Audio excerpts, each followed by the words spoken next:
저는 월요일마다 장신대에서 목회학 박사과정 지금 수업을 듣고 있습니다. 벌써 이제 4학기가 되었거든요. 이제 2년 동안 지금 다녔기 때문에 이제 내년도에 논문 학기가 되어서 논문을 써야 됩니다.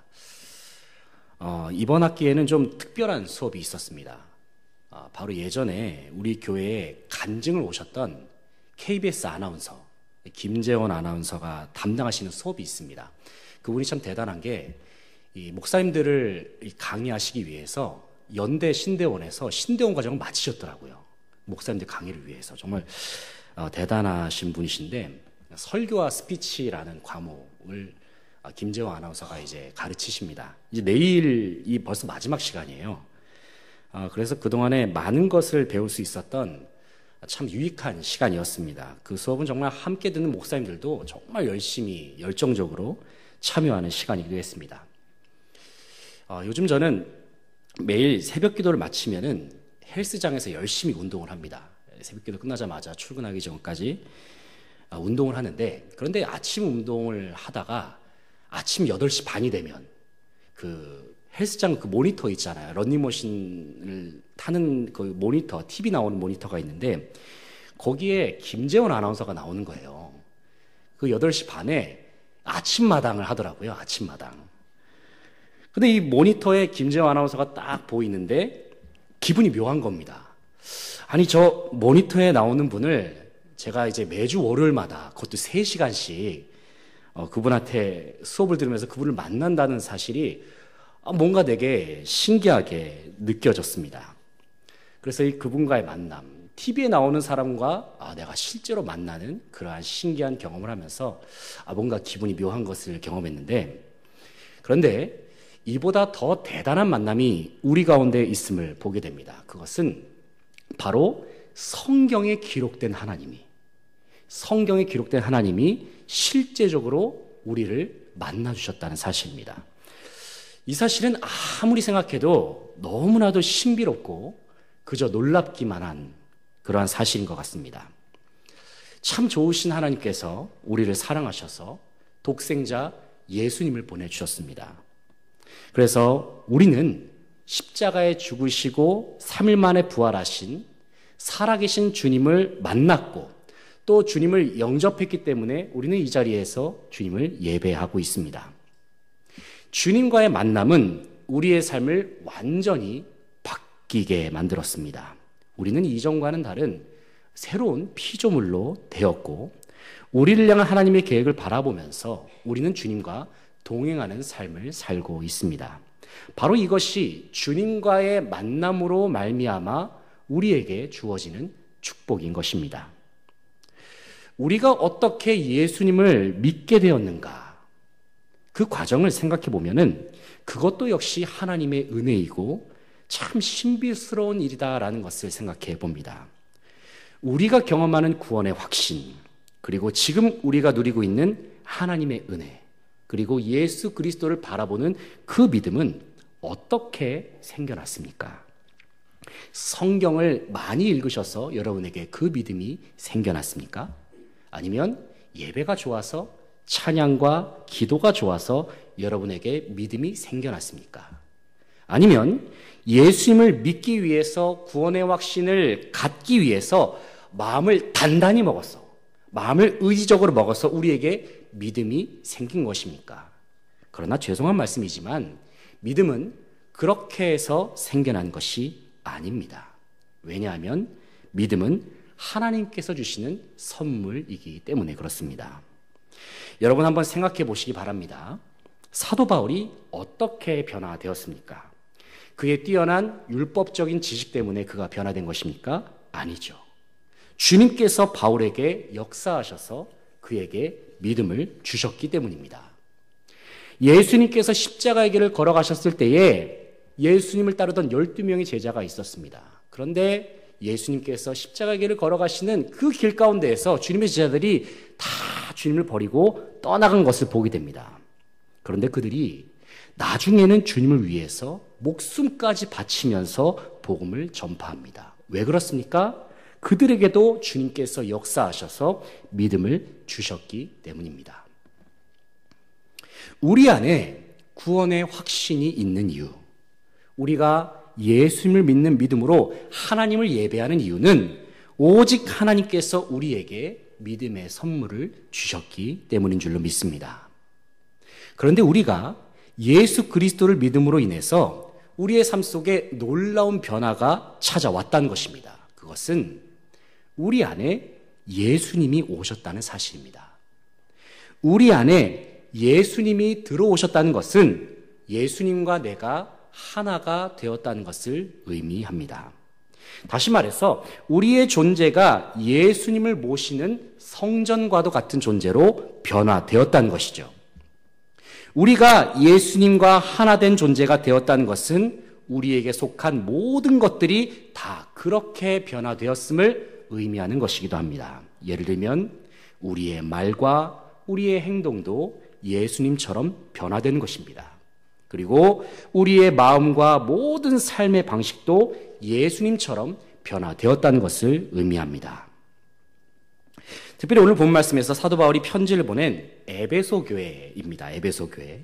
바로 이 에베소 교회가 믿음으로 인한 변화를 경험한 교회였다는 것입니다. 예수님을 굳세게 믿는 믿음으로 주님과 하나 된 삶을 사모했던 교회가 바로 에베소 교회였습니다. 에베소 교회 안에는 믿음이 넘쳐났습니다. 동시에 에베소 교회 안에는 사랑과 섬김도 넘쳐났다는 것입니다.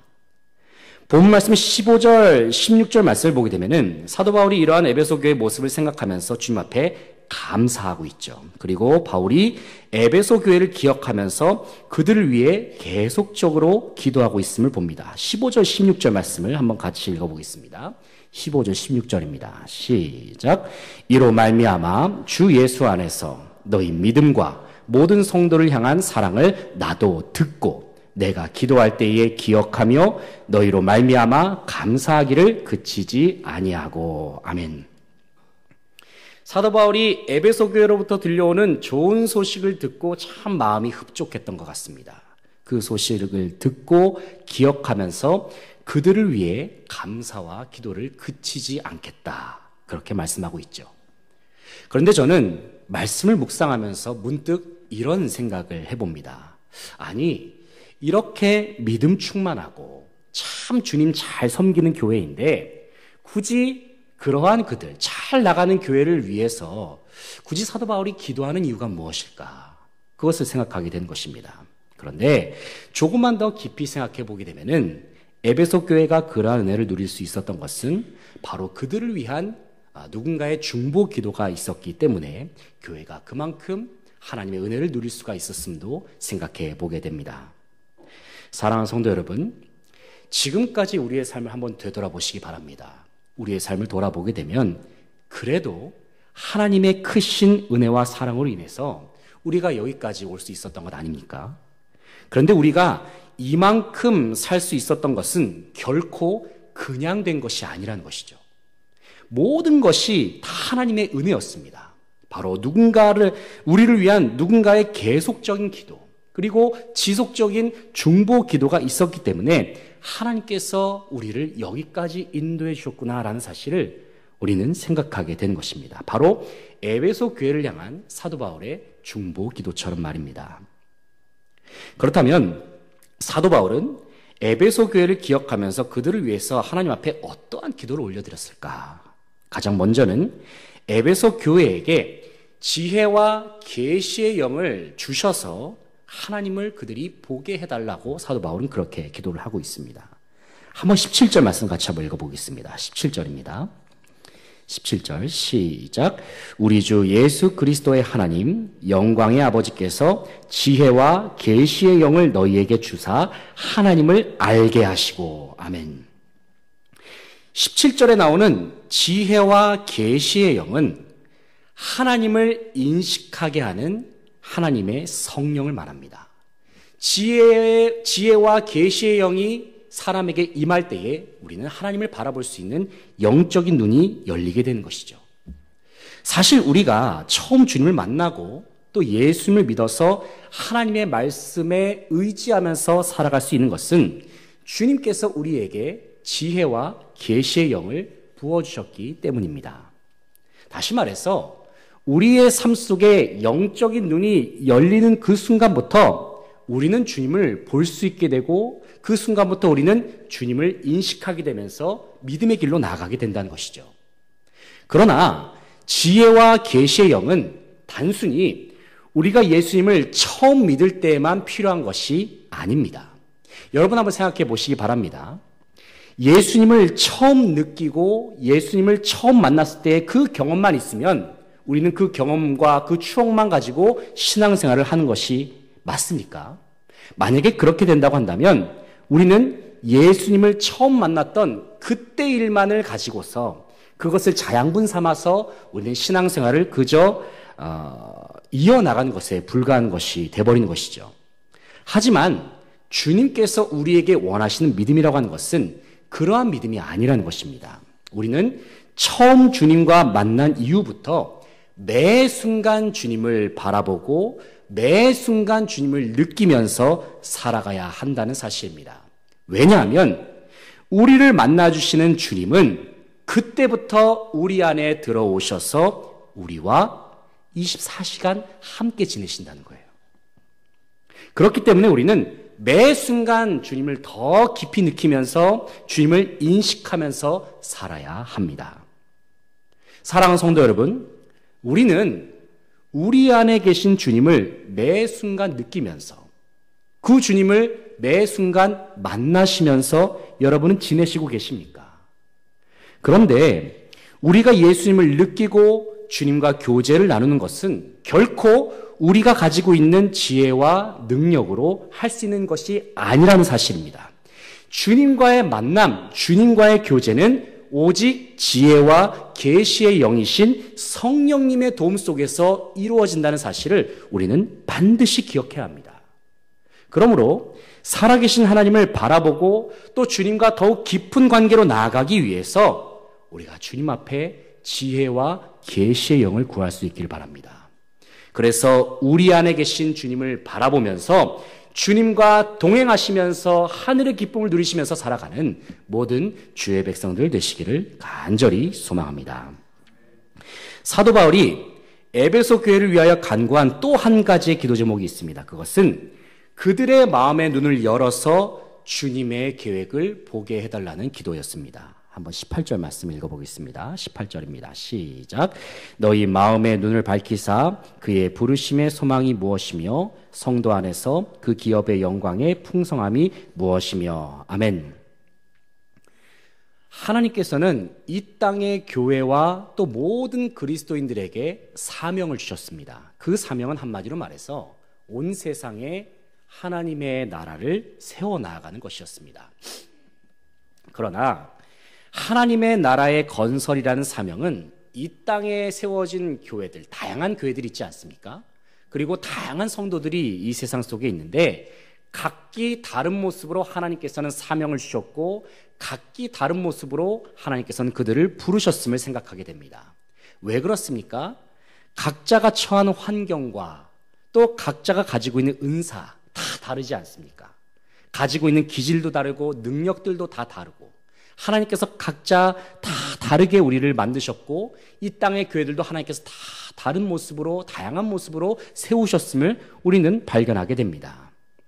이 세상에 수많은 교회들이 있다 하더라도 모든 교회가 다 똑같은 종류의 사명을 감당하는 것은 아닙니다. 이 세상에 수많은 그리스도인들이 있어도 모두 다 같은 부류의 사명을 감당하는 것이 아니라는 사실이죠. 우리가 에베소서 4장 11절 말씀 보게 되면 이런 말씀이 있습니다.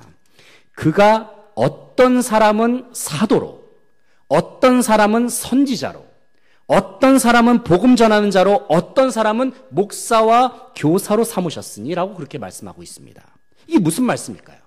다 같은 하나님의 자녀이고 하나님의 백성이라 하더라도 각자에게 다른 종류의 사명을 주셨다는 사실입니다. 왜 그렇습니까? 에베소서 4장 7절 말씀 보게 되면은 사도 바울이 이렇게 말씀하고 있습니다. 우리 각 사람에게 그리스도의 선물의 분량대로 은혜를 주셨나니. 다시 말해서 하나님께서 각 사람에게 주신 은사와 선물은 다 다르다는 것입니다. 이것은 하나님께서 누구에게는 사명과 능력을 더 많이 주셨고 누구에게는 더 적게 주셨다는 그러한 차별 대우를 말하는 것이 아닙니다. 그저 각각의 사람들에게 다른 사명, 다른 재능, 다른 환경을 허락하셨다는 사실입니다. 그렇다고 한다면 우리가 주의 일을 감당할 때에 또 세상 속에서 사명을 감당할 때에는 하나님께서 주신 은사에 맞게 사명을 감당할 필요가 있습니다. 반대로 우리가 가진 은사가 있다고 한다면 그 은사를 우리에게 주신 사명에 맞게 그 은사를 사용할 필요도 있다는 사실입니다. 바로 이것을 깨닫는 것이 지혜인 것이죠. 사랑하는 성도 여러분, 하나님께서 저와 여러분에게 사명을 주셨습니다. 그리고 그것을 감당할 수 있는 은사도 허락하셨습니다. 이 시간 주님께서 우리의 마음의 눈을 열어주셔서 주신 사명과 은사를 발견하는 은혜가 저와 여러분 가운데 있기를 원합니다. 그래서 주의 뜻을 이루면서 주님의 나라를 이 땅 가운데 이루어내면서 살아갈 수 있는 저와 여러분 되시기를 간절히 소망합니다. 마지막으로 사도 바울이 에베소 교회를 위해서 간구한 것이 무엇이냐면은 에베소 교회가 하나님의 능력으로 살게 해달라고 간구했다는 사실입니다. 19절 말씀 같이 한번 읽어보겠습니다. 1장 19절 말씀 시작. 그의 힘의 위력으로 역사하심을 따라 믿는 우리에게 베푸신 능력의 지극히 크심이 어떠한 것을 너희로 알게 하시기를 구하노라. 아멘. 바울은 에베소 교회가 하나님의 크신 능력을 알기 원한다고 그렇게 말씀합니다. 그리스도인이 그리스도인답게 살아가는 힘, 그리고 교회가 교회답게 살아가는 힘은 오직 하나님께서 주시는 능력뿐입니다. 그런데 그 능력을 하나님께서 교회에게 이미 주셨고 또 성도들에게도 이미 허락하셨음을 사도 바울이 이야기하고 있습니다. 여러분에게 바로 하나님의 크신 능력과 하나님의 놀라우신 은혜들이 우리 안에 이미 주어졌다는 사실입니다. 사랑하는 성도 여러분, 이 시간 우리에게 주시는 그 하나님의 크신 능력이 과연 무엇일까? 한번 깊이 묵상해 보시기 바랍니다. 하나님의 크신 능력, 바로 하나님께서는 그 능력으로 말미암아 온 세상 천지 만물을 만드셨습니다. 그리고 하나님의 크신 능력으로 그 아들 예수 그리스도를 십자가의 죽음으로부터 살리셔서 하늘로 올리셨습니다. 부활의 주님은 지금 하늘 보좌 우편에 앉아 계십니다. 그래서 만왕의 왕이신 주님께서는 주님의 크신 능력으로 지금도 온 세상을 다스리시고 통치하십니다. 그런데 본문 19절 말씀을 다시 한번 보시기 바랍니다. 그의 힘의 위력으로 역사하심을 따라 믿는 우리에게 베푸신 능력이라고 말씀하시죠. 하나님의 능력을 이미 우리에게 베풀어 주셨음을 말씀하고 계시다는 사실입니다. 다시 말해서 지극히 크신 하나님의 능력, 그리스도를 살리셔서 하늘로 올리신 그 하나님의 능력, 만왕의 왕이신 주님이 하늘 보좌 우편에서 온 세상을 다스리시고 통치하시는 그 능력이 믿는 자들, 바로 저와 여러분, 특별히 교회에게 하나님께서 이미 허락하셨다는 사실입니다. 사랑하는 성도 여러분, 이 사실이 믿겨지십니까? 지금 이 시간 하나님께서 우리들의 영적인 눈을 열어주셔서 지혜와 계시의 영을 우리 가운데 부어주심으로 말미암아 우리로 하여금 이 놀라운 사실을 깨닫게 해주시기를 간절히 바랍니다. 바로 우리 안에 만왕의 왕이신 주님이 계시고 주님의 그 놀라운 능력이 우리 안에 이미 주어졌음을 우리가 깨닫고 누리기를 간절히 소망하는 것입니다. 사랑하는 성도 여러분, 여러분 안에 계신 예수님은 만왕의 왕이십니다. 그런데 놀랍게도 만왕의 왕이신 주님이 우리 안에 거하셔서 우리와 하나가 되어주시겠다 말씀하십니다. 그렇다고 한다면 여러분은 어떤 존재들입니까? 예수님이 왕이시니까 여러분도 왕이라는 겁니다. 여러분이 왕이라는 사실을 성경이 어떻게 증언하고 있습니까? 베드로전서 2장 9절 말씀에서 뭐라고 말씀합니까? 그러나 너희는 택하신 족속이요 왕 같은 제사장들이요. 성경이 우리에게 말씀하고 있어요. 여러분은 왕의 자녀란 사실을 성경이 분명히 말씀하고 있다는 사실입니다. 여러분은 왕 대신 하나님의 자녀들입니다. 그렇다고 한다면 우리는 마땅히 이 세상을 살 때에 왕의 자녀답게 왕답게 살아가야 하는 것이죠. 사랑하는 성도 여러분, 여러분은 왕이십니다. 이 말은 어느 식당에 붙어있는 손님은 왕이다, 이런 차원의 말씀이 아닙니다. 여러분은 정말 왕입니다. 왜냐하면 하나님이 우리를 왕으로 부르셨기 때문입니다. 그런데 우리가 왕이라고 한다면 우리는 마땅히 우리가 사는 이 세상을 왕의 권세로서 다스릴 수 있어야 한다는 사실입니다. 특별히 오늘 본 말씀 22절 말씀을 보게 되면은 왕 되신 주님의 권세를 이렇게 묘사하고 있습니다. 한번 22절 말씀을 같이 한번 읽어보겠습니다. 22절 시작. 또 만물을 그의 발 아래에 복종하게 하시고 그의 만물 위에 교회의 머리로 삼으셨느니라. 아멘. 여기서 이 만물이라고 하는 것은 온 세상을 의미합니다. 그런데 이 만물이 어디에 있습니까? 주님의 발 아래에 있다 말씀하고 있습니다. 그런데 만물 위에 주님께서 세우신 공동체가 있는데 그것이 무엇입니까? 바로 교회죠. 교회. 교회는 이 세상의 중심에 위치하는 공동체라는 거예요. 그런데 이러한 교회에 대해서 사도 바울이 다음과 같이 계속해서 설명하고 있습니다. 바로 교회의 머리는 누구십니까? 주님이시고 교회는 주님의 몸이라고 말씀합니다. 무슨 말씀일까요? 주님은 교회의 머리가 되셔서 교회를 통치하신다는 사실입니다. 그런데 이러한 주님의 통치가 이 세상 속에서 어떻게 드러나는가? 사도 바울이 이어서 23절에서 이렇게 말씀하고 있어요. 한번 23절 말씀 같이 한번 읽어보겠습니다. 23절 시작. 교회는 그의 몸이니 만물 안에서 만물을 충만하게 하시는 이의 충만함이니라. 아멘. 여기서 교회는 주님의 몸으로서 만물 안에서 만물을 충만하게 하시는 이의 충만함이다. 그렇게 정의를 내리고 있습니다. 다시 말해서 이 말씀이 무슨 의미냐면은 우리 주님께서 교회를 통해서 이 세상을 다스리신다는 겁니다. 교회를 통해서 이 세상을 다스리시고 통치하신다는 사실을 사도 바울이 강조하고 있다는 사실입니다. 그렇다면 우리는 23절 말씀을 통해서 이 땅에 그리스도의 몸으로 존재하는 교회의 사명을 발견하게 되는 것입니다.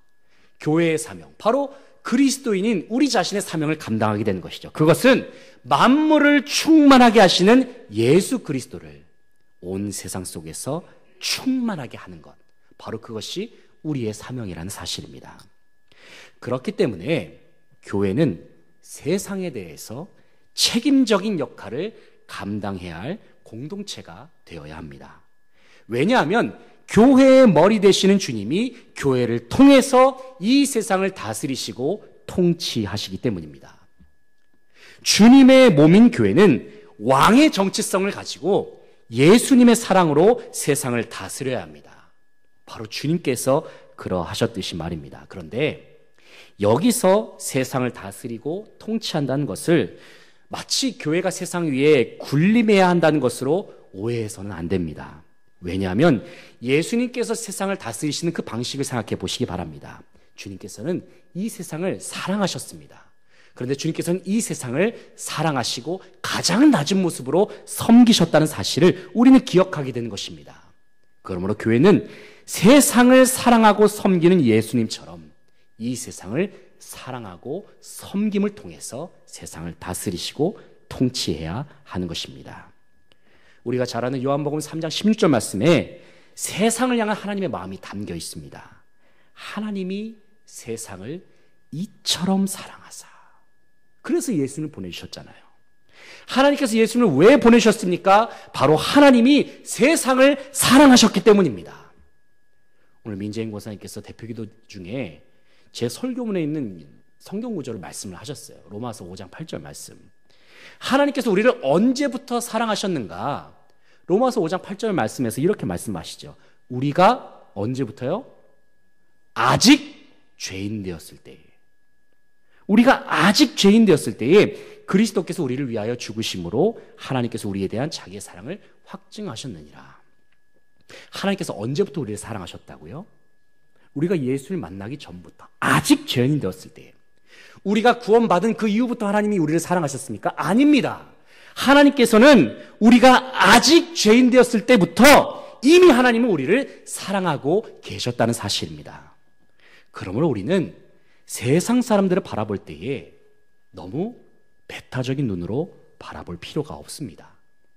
그들이 구원받지 않았다고, 심지어 나랑 종교가 다르다고 해서 그들을 멀리할 필요가 없다는 사실입니다. 왜냐하면 여전히 하나님은 그들을 사랑하고 계시기 때문입니다. 사랑하는 성도 여러분, 교회는 세상을 위해 존재하는 공동체입니다. 그리고 우리 그리스도인들도 마찬가지로 세상을 위해 존재하는 주님의 백성들입니다. 이런 의미에서 교회는 믿는 자들끼리 모이는 친교 모임과 같은 공동체가 되어서는 안 됩니다.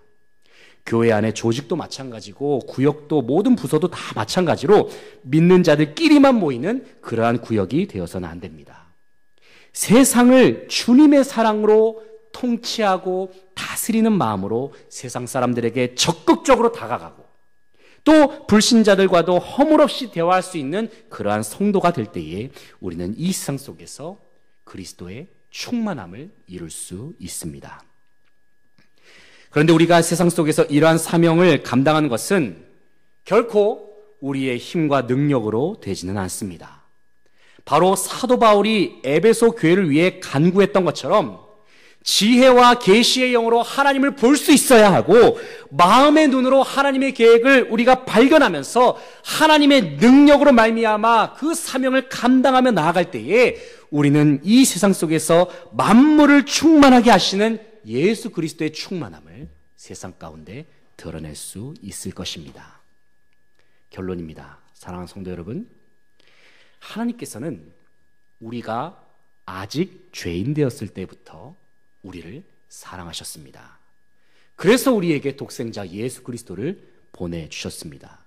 그리고 예수 그리스도의 십자가의 죽음을 통해서 우리의 모든 죄의 사슬을 끊어주셨고 부활의 놀라운 능력 가운데 살게 하셨습니다. 그리고 주님께서는 승천하셔서 하늘 보좌 우편에 앉으신 예수님의 놀라우신 그 권위로 지금도 이 세상을 다스리시고 통치하십니다. 그런데 그 놀라운 능력을 하나님께서 누구에게 주셨습니까? 바로 교회에게, 바로 저와 여러분에게 주셨다는 사실입니다. 그래서 주님의 그 통치, 주님의 그 사랑과 섬김을 통해서 이 세상에서 예수 그리스도를 증거하고 예수 그리스도의 충만함을 이루면서 살아가라 말씀하십니다.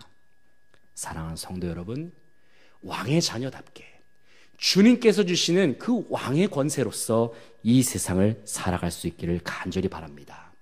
왕이신 예수님과 같이 사랑과 섬김으로 이 세상을 다스리고 통치할 수 있는 저와 여러분이 되시기를 간절히 바랍니다. 그래서 아름다운 하나님의 나라를 곳곳에 우리가 아름답게 세워나갈 수 있는 모든 죄 백성들 그리고 주님의 교회가 될 수 있기를 간절히 소망합니다. 우리를 세상으로 부르신 주님의 부르심을 기억하면서 세상 속에서 예수 그리스도를 충만하게 하는 역할을 잘 감당하면서 나아가는 저와 여러분의 삶이 될 수 있기를 간절히 소망합니다.